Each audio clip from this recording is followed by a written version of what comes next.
y'all, to another video where I share what I plan to read. It is a new month, which means tons of new reads. And this month I'm going to do something a little different. I know I have not posted my March reviews. I am working on that now. I didn't want it to be the middle of the month before I let y'all know what I'm reading for April. So just stay tuned for that video. But let's get into what I plan to read for April. I wanted to challenge myself a little bit and step outside the box of romance and fantasy and sci-fi, you know, my usuals, and read some books recommended to me by either friends or coworkers. The first book that I had planned for April, I actually started towards the end of March, and it is a recommendation from a colleague of mine called Gilded, and it is the first book of a 6-book series called The Plated Prisoner. At the time of me recording this video, I've actually read the first 3 books out of the series, and I had to stop, right? Because I got a lot of books planned for April. So I'm like, I did it, right? I read a books recommended by a coworker. Time to move on to the next one. Definitely I am planning to finish the series. So let me tell y'all what it's about. Guild in the series is a take on King Midas's mythology, or you know, the mythology of King Midas. Same thing, I guess. Anyway, y'all know King Midas was known for petitioning a god or a goddess and being gifted with a golden touch. King Midas then realized what he was signing up for, and he also let his greed get the best of him, causing him a lot more strife than what he was prepared for. So this series, the main character's name is Auren, and she is covered in gold. Gold skin, gold hair, gold eyes. She golden. She lives in a gilded cage in the palace of King Midas. King Midas is her savior and the love of her life. He saved her from a very hard childhood, and they thought it best for her to live in a cage so she's protected. So she's not, you know, hunted down for how she looks. So she's been in this cage for the past 10 years, and she starts to realize that she's stronger than who she was. She wants freedom. And even though she's able to move about the castle in her cage, and let me tell you, it's really interesting how, you know, the author crafted this setting. King Midas had the palace and certain rooms retrofitted so Auren is able to move throughout and still be in her cage. Okay, so she wants out. She wants to try to really live again. King Midas doesn't want that. He becomes a problem. She realizes that he has changed, and the excuses that she has made up for him for the past 10 years, some of his actions cannot be excused anymore, specifically his greed. So you read about, or you know, I read about how Auren starts to change, want more for herself, and this fight that ensues between her and King Midas.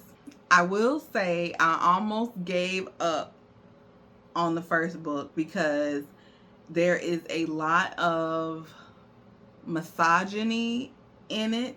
In this society, there's a lot of misogyny, a lot of patriarchal dominance. There is a lot of threats of sexual violence.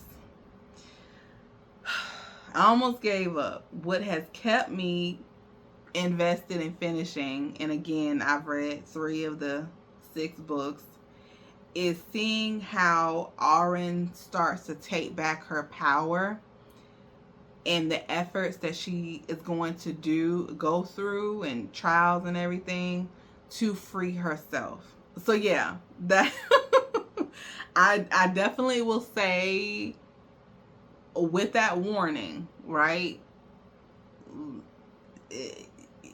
Proceed with caution.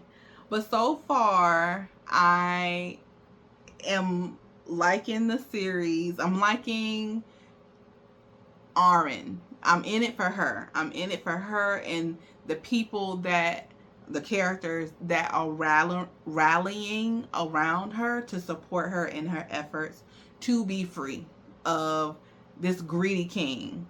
So far, my first recommendation is going good. Moving on to Mistress of Lies by K.M. Enright. So I put down the Plated Prisoner series and I have picked up this. I'm like a quarter through and I'm using my new, if y'all watch my last video, I'm using my new bookmark, okay? So this was planned for March. Didn't get to it, but I'm getting to it now. So I touched on this in my last video, but I'll just recap a little bit.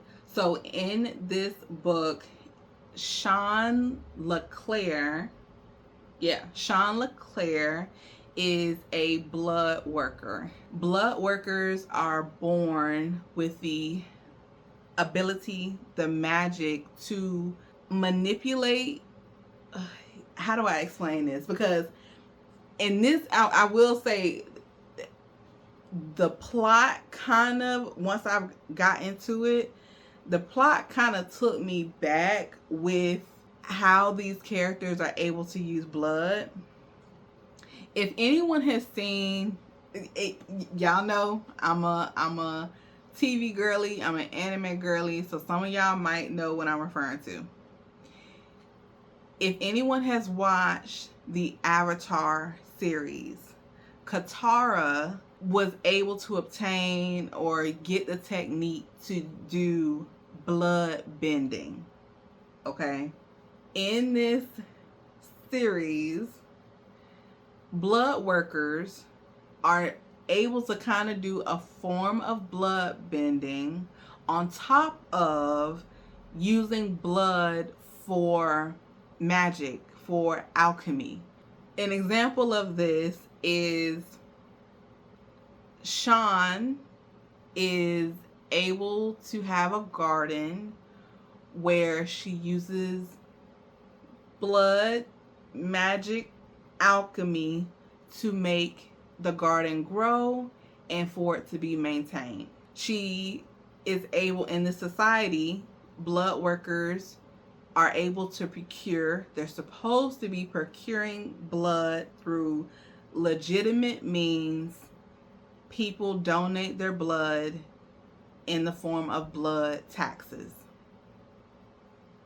I know. This society is ruled by a vampire king. Now, blood workers are not vampires, but they're considered a class of their own, and those that don't have this magical ability are considered, they're called unblooded, and they're a class below blood workers. And the vampire king is at the top, okay, of this hierarchy, the hierarchy, okay. Sean and her twin brother, who's unblooded, are now orphans. Being that she has this magical ability and she's the eldest, she's the head of her family house. She has a couple of plans. Her first intention is to bring back the power, respect, nobility of her family's name, and then also make the society that they live in safer for people like her brother who don't have this ability. Now, she's going to go about this in a very strategic, silent, political, deadly, possibly treasonous way. That's what it says on the back of the book anyway. And so far, she enacting her plans, and she has no regrets and apologies for it. So far, it's all right. I'm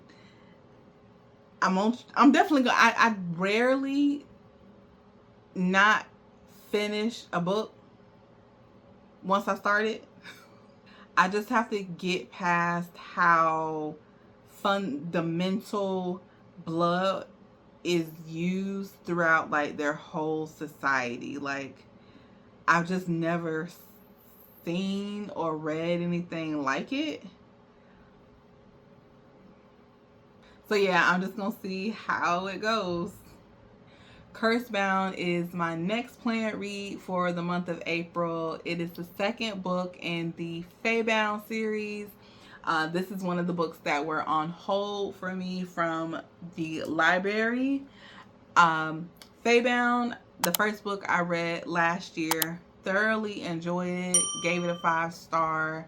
So I'm hoping Cursebound will not disappoint.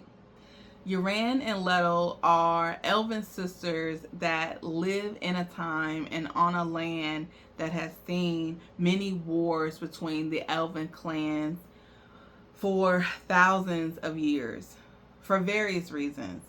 Over resources, over their history.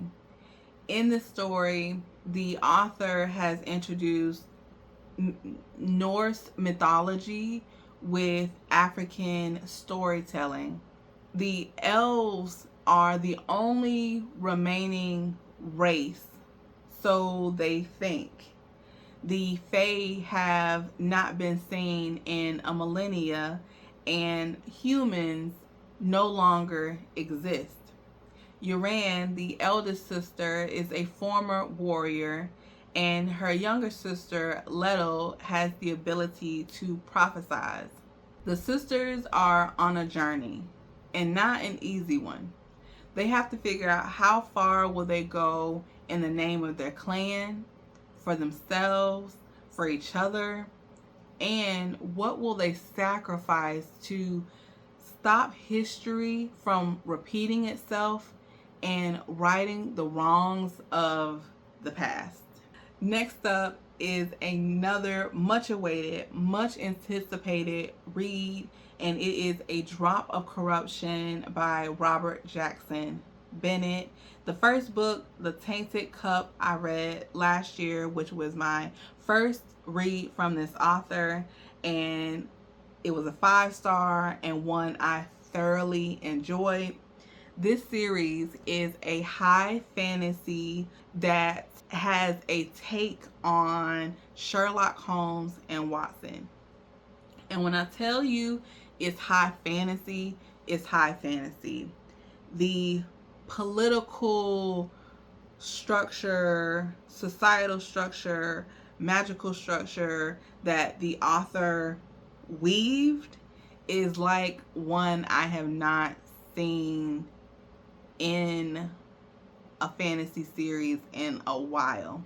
And I feel like the mystery, right? Because that's what Sherlock Holmes and Watson do. They find clues and they solve mysteries, right? The investigations that they had in the first book were so well put together. Like, you really trying to figure out with them who did it, why they did it, how they did it, when they did it, you know? Anna Delobra and what's his name? Denios. I think I'm saying his name right. Denios Cole. They are investigators in this empire. Anna is Sherlock and Denios is Watson, okay? And they're assigned to these different cases that seemingly are connected and seemingly are being done by actors that want the empire to fall. So there's that one threat. The other threat is, in this world, the empire, the continent really, is under threat from beings called Leviathans.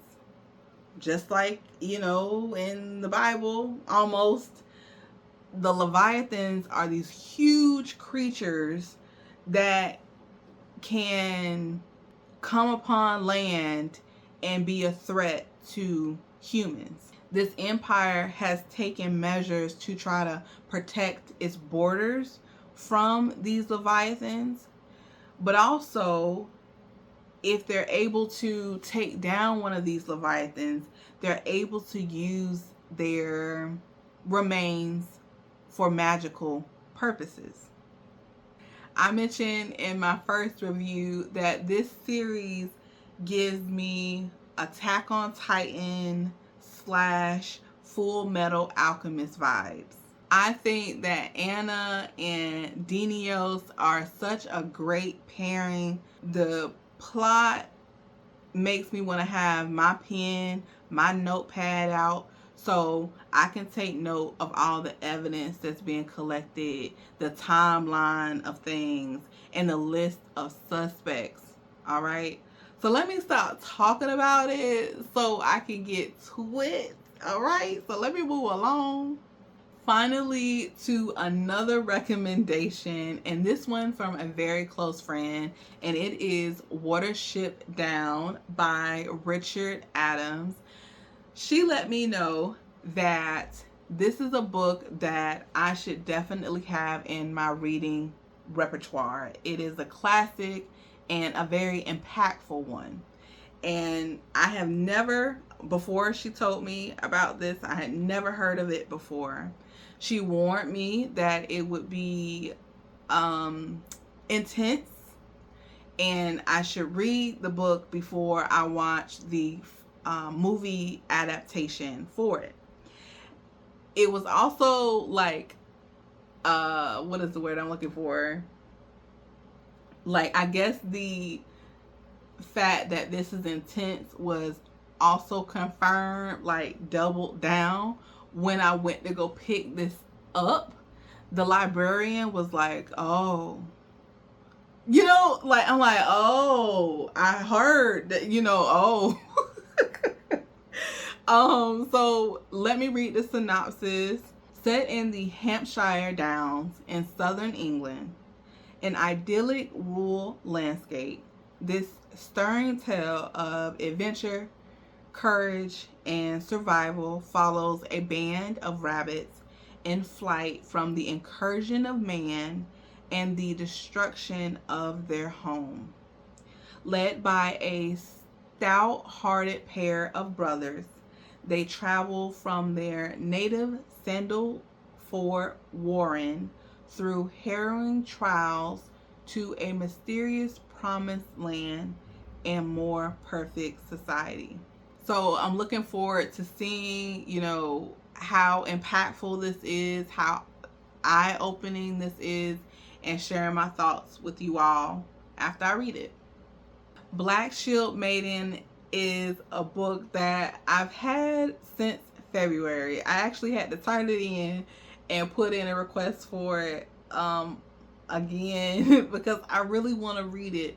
I won't spend too much time on this because I mentioned it before, but it is about a woman from Africa named Yafwe, and she was captured and taken to the north.